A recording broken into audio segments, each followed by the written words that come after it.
요한복음 2장 1절에서 12절 말씀입니다.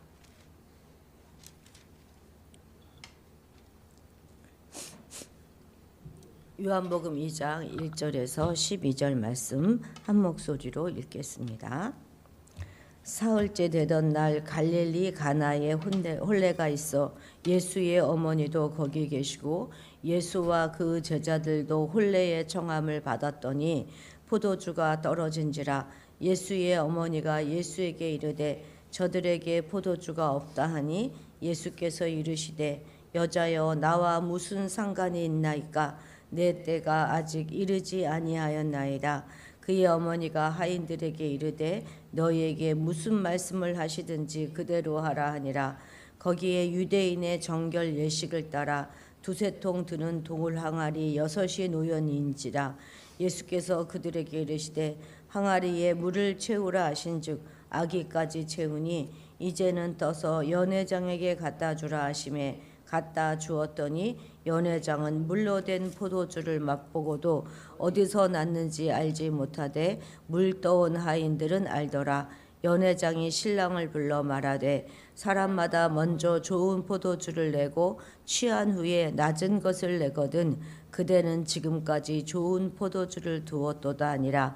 예수께서 이 첫 표적을 갈릴리 가나에서 행하여 그의 영광을 나타내심에 제자들이 그를 믿으니라. 그 후에 예수께서 그 어머니와 형제들과 제자들과 함께 가버나움으로 내려가셨으나 거기에 여러 날 계시지는 아니하시니라. 아멘.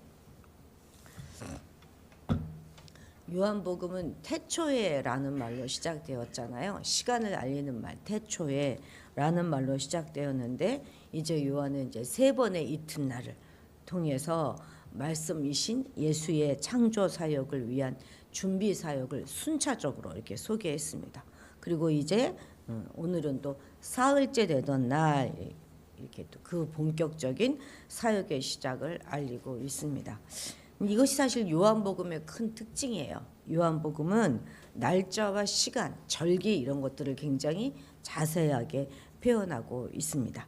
여기서 사흘째 되던 날, 언제부터 사흘째냐면 1장 마지막에 나다나엘이 예수님을 찾아와서 나다나엘과 대화 나눴잖아요.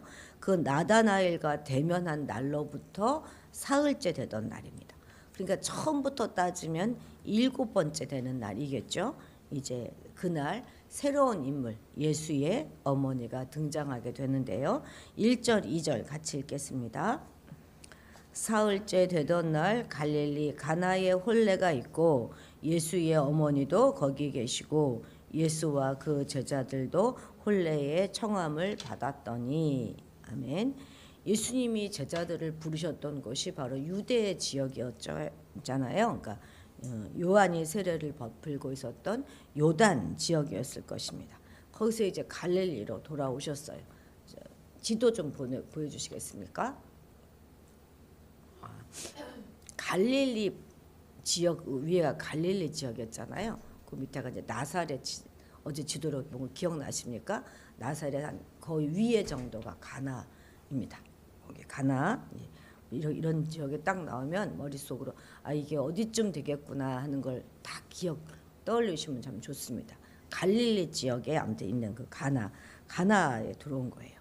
그리고 이제 그 가나에서 결혼식이 거의 여기 한번 눌러줘 보시겠어요? 아 그건 어제 그제 갈릴리 지역이 있죠. 나사렛 한번 해보세요. 한 번 더. 그 나사렛 바로 위에가 가나입니다.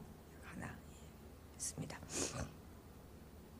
이 가나에서 결혼식이 거행되는데 예수의 어머니가 참석하셨다. 아니 이제 이건 필요 없습니다. 이건 어제 거였고요. 예. 안 하셔도 될 것 같아요. 예수의 어머니가 그 결혼식에 참석하셨다 하는 것을 보면 친척의 결혼식이겠죠. 지금 요한복음 2장입니다. 당시 결혼식은 마을의 축제로 일주일 정도 지속돼요. 그래서 주최 측은 마을 사람들과 행인들을 전부 다 초대해서 그들이 모두 충분히 먹고 마시며 축하할 수 있도록 만반의 준비를 다 합니다. 우리가 창세기에서 보아왔지만 하나님은 가족을 아주 중요하게 여기셔서 창세기는 곧 창가족기다 제가 여러 번 말씀드렸습니다. 그런데 또 우리 주님의 첫 사역의 무대가 결혼잔치였다 하는 것이 정말 의미 있는 일이죠. 그런데 주님께서는 이 잔치 초대에 기꺼이 응하시고 제자들과 함께 가셨어요. 그렇습니다. 우리 주님께서는 누가 초대하든지 그 초대에 기꺼이 응하십니다. 그분은 자기에게로 오는 사람을 내어 쫓으시는 법이 없으세요. 우리 예수님은 원래 잃어버린 자를 찾아서 구원하시기 위하여 이 세상에 오셨기 때문에 온 세상이 손가락질하고 비난하는 사람이라 할지라도 거절하지 않으십니다. 당시 사람들이 손가락질하던 세리 마태도 또 세리장이었던 삭개오의 집에도 다 들어가셔서 함께 식사하시고 유하셨잖아요. 이런 일들을 통해서 유대 종교 지도자들이 자신에 대해서 어떻게 말할지 알고 계셨지만 전혀 개의치 않으셨습니다. 예수님께서 중시하신 것은 잃어버린 영혼을 찾아 구원하는 일이었고 사람들이 자신에 대한 평가 따위는 안중에도 없으셨던 것이죠. 인생을 실패한 사람들, 죄에 빠져서 평안함이 없는 사람들, 질병과 고통으로 신음하는 사람들, 또 절망의 나락에서 허우적거리는 사람들에게 주님은 나를 초대하라 이렇게 말씀하십니다. 바로 우리가 예수를 믿는 것, 그것이 바로 예수를 초대하는 거예요. 예수를 초대하여 자기 인생에 모셔드린 그런 사람들에게는 놀라운 변화가 일어나게 됩니다. 인생이 완전히 바뀌게 되는 것이죠. 주께서는 바로 우리가 이 변화의 주인공이 되기를 간절히 원하십니다. 우리가 어떤 사람인가 하는 것은 중요하지 않습니다. 예수에 대한 우리의 태도가 중요한 것이죠.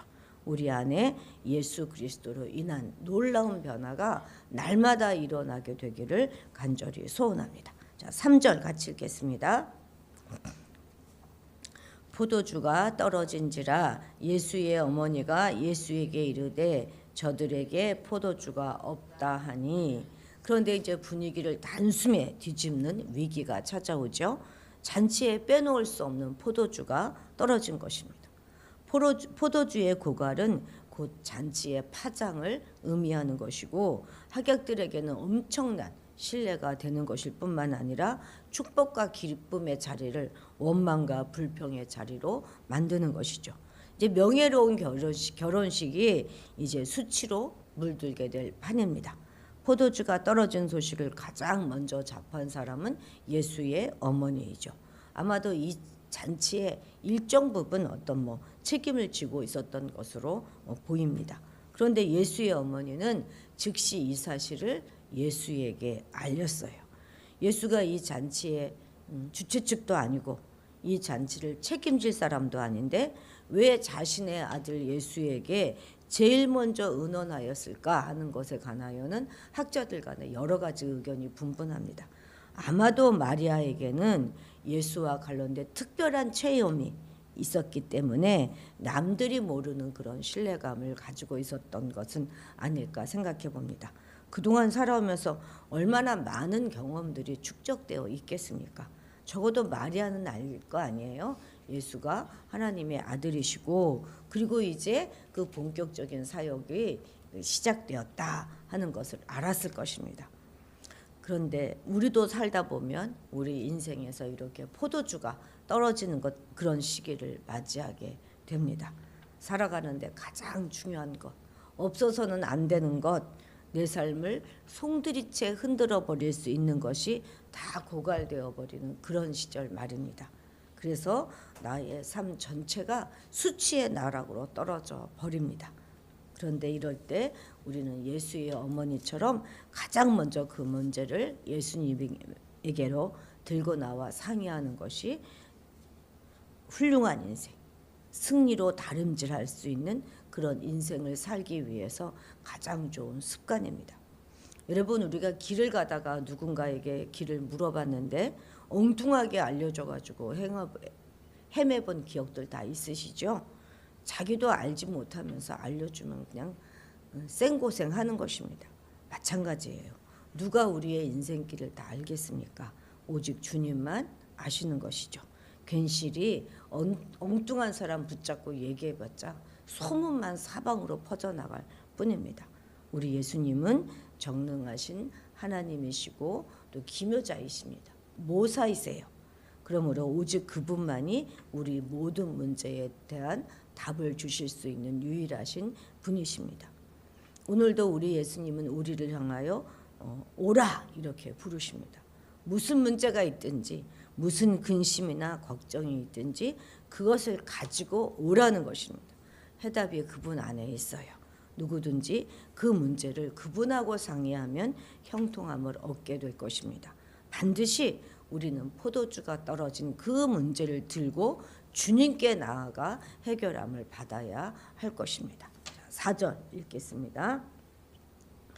예수께서 이르시되 여자여 나와 무슨 상관이 있나이까 내 때가 아직 이르지 아니하였나이다. 아멘. 이것은 언뜻 보면 아주 매정한 거절의 말로 들리죠. 예상 밖의 반응이 아닐 수 없습니다. 그런데 여기서 여자여 하는 이 말은 결코 무례한 호칭이 아니에요. 예수님은 십자가 위에서도 어머니 마리아에게 바로 이 호칭을 사용하셨습니다. 이 말은 거칠고 무례한 그런 어법이기는커녕 오히려 굉장한 존경의 호칭입니다. 그런데 영어나 한글로는 정확하게 옮길 수가 없어서 이렇게 기록한 것이죠. 그래서 어떤 번역본에는 사랑하는 여자여라고 번역하기도 합니다. 그래서 이 말에 시험 들지 마시기 바래요. 사실 따지고 보면 지금 포도주가 떨어진 이 사건은 주님의 구원 사용과는 전혀 상관이 없을 뿐만 아니라 지금 본격적으로 당신의 신성을 드러내고 사역할 그때도 이르지 않았다는 거 아닙니까? 그런데 이후의 구절들을 쭉 보면 주님은 모친의 청을 완전히 거절한 것이 아님을 우리가 알 수 있습니다. 그럼 무엇이 이렇게 주님으로 이러한 이적을 일으키게 하였을까요? 아직 때가 되지 않아서 또 자신의 일과는 상관이 없어서 능력 행하시기를 망설이고 계신 주님을 움직이게 한 것, 그것이 무엇일까요? 그것은 바로 마리아의 믿음이라는 거예요. 마리아는 예수님께 자신의 요청을 거절하셨음에도 불구하고 물러서지 않았습니다. 믿음은 이처럼 하나님의 능력을 움직이게 하는 힘을 가지고 있습니다. 믿음은 상관없는 일을 상관 있게 만듭니다. 믿음은 아직 도달하지 않은 때라도 도달하게 만듭니다. 사실 혼인잔치의 포도주가 모자라는 것이 주님과는 아무런 상관이 없는 일이잖아요. 주님은 관계자도 아니란 말입니다. 그러나 도와주실 것을 믿고 그 문제를 주님께 가지고 나갔을 때 얼마든지 그 문제는 주님과 상관 있는 일이 되는 것입니다. 아무 상관이 없는 일이라도 믿음으로 주님께 가지고 나갔을 때 이것은 이제 주님의 일이 됩니다. 우리가 힘들어하고 있는 일이 무엇입니까? 그것에 대하여 주님께 완전히 맡길 수 있나요? 주님이 어떻게 처리하시든지 그대로 따를 생각이 있습니까? 그러면 그것은 주님과 상관 있는 일이 되는 것입니다. 그리고 그러한 믿음이 마침내 주님의 능력을 불러 일으킵니다. 아직 때가 이르지 못했을지라도 주님으로 하여금 움직이게 만드는 거예요. 우리도 이와 같은 믿음을 갖게 되기를 원합니다. 산도 움직일 수 있는 생명력 있는 믿음을 지니시는 저와 여러분이 되시기 바랍니다. 자, 6절 8절 같이 읽겠습니다. 거기에 유대인의 정결 예식을 따라 두세 통 드는 돌 항아리 6이 놓여 있는지라 예수께서 그들에게 이르시되 항아리에 물을 채우라 하신즉 아귀까지 채우니. 왜 예수님께서는 굳이 유대인의 정결례로 사용하는 돌 항아리에 물로 포도주를 만드셨을까요? 여기서 유대인의 정결 예식을 위한 물 항아리라는 말은 결혼식 같은 예식을 위해서 손과 발을 씻도록 이렇게 비치해 두는 그런 항아리를 말하는 거예요. 지금 예수님은 유대인의 헛된 의식 그거하고 복음의 능력의 그 차이를 지금 보여주고 계시는 것입니다. 손 씻는 그릇은 그것이 아무리 많이 있을지라도 사람의 겉만 씻을 수 있지 속을 변화시키지 못합니다. 그리고 그것으로는 사람의 필요를 채워주지도 못하죠. 오직 겉만 번지르르하게 할 뿐입니다. 그러나 주님의 포도주는 어떻습니까? 이것은 실제로 사람을 풍성하게 할 뿐만 아니라 또 충만하게 하고 행복하게 해주는 것입니다. 중단될 수밖에 없는 기쁨을 영구적으로 지속하게 만들어 주는 것이죠. 여기 하인들이 했던 것처럼 주님이 시키는 대로 그대로 순종하면 주님은 우리를 이렇게 바꾸어 놓으실 것입니다. 주님은 우리를 근본적으로 새로운 사람으로 바꿔주시기 위하여 이 땅에 오셨어요. 주님은 우리의 겉모습만을 그냥 물로 씻으시는 것이 아니라 우리의 속사람을 완전히 새롭게 하시기 위하여 오셨습니다. 정녕 주님의 말씀에 온전히 순종함으로 변하여서 새 사람이 되고 그 안에서 풍성한 삶을 누리는 그런 성도가 되시기 바랍니다. 자, 10절 같이 읽어볼까요? 10절입니다. 말하되 사람마다 먼저 좋은 포도주를 내고 취한 후에 낮은 것을 내거늘 그대는 지금까지 좋은 포도주를 두었도다 하니라. 아멘. 한마디로 이 포도주 맛이 어떻다는 거예요? 베리 굿, 좋다는 거죠. 요새 애들 말하면 개 좋아 뭐 이렇게 말하는 거 아니에요. 너무너무 좋았다는 것입니다. 연회장이라고 하는 사람은 음식의 맛을 분별하는 데 있어서 최고의 전문가였을 것인데 그의 평가가 이러하다면 주께서 물로 만드신 이 포도주가 사람이 온갖 정성과 시간과 노력을 들여서 만든 그 포도주보다 훨씬 나았다는 것을 시사해 주는 것이죠. 하나님께서 성도인 우리에게 은혜로 주시는 일체의 것들이 바로 이와 같습니다. 그것은 사람이 줄 수 있는 어떤 것보다 질이 좋고 양이 충분합니다. 퍼펙트해요. 여러 면에서 전혀 부족함이 없다는 말입니다. 우리는 믿음을 자랑하면서도 하나님의 계산법이 아닌 인간의 계산법을 의존하는 경우가 너무나 많습니다. 오병이어의 놀라운 이적을 일으키셨던 그분이 바로 우리 주님이세요. 우리는 그때 그 역사를 이루셨던 바로 그분의 자녀입니다. 그 역사의 중심에 계셨던 예수께서 오늘 우리와 함께 하십니다. 무엇이든지 필요하거든 하나님께 구하십시오. 하나님께 구하는 사람들은 아무것도 부족함이 없게 될 것입니다. 언제든지 그분은 우리를 도울 준비가 되어 있으시고 어디서든지 우리는 그분의 도움을 기대할 수 있습니다. 사실 오늘 본문의 주인공은 물론 예수님이시죠. 그러나 중요한 주인공 중에 한 사람이 바로 이 예수의 어머니 마리아입니다. 마리아는 포도주가 떨어졌다는 그 문제를 자신의 문제로 떠 안았어요. 그리고 그 문제를 들고 주님께로 나아갔습니다. 어쩌면 직접적으로 그건 마리아의 문제가 아님에도 불구하고 말입니다. 그리고 그 자신의 믿음으로 분주히 움직이고 있습니다. 가서 이렇게 막 하인들에게 이렇게 하라 막 이야기도 하고 우리는 이러한 마리아의 모습을 본받아야 하겠습니다. 교회나 가정이나 이웃의 모든 문제는 그저 나와 상관이 없는 문제가 아닙니다. 그 문제를 주님이 우리에게 보게 하셨다면 그것은 주님께서 우리에게 마리아처럼 움직이라 말씀하시는 사인입니다. 그것을 본 사람이 감당해야 하는 거예요. 보다 적극적으로 보여준 문제를 안고 기도하시고 또 그 일을 해결을 위해서 움직이시는 여러분들이 되시기 바랍니다.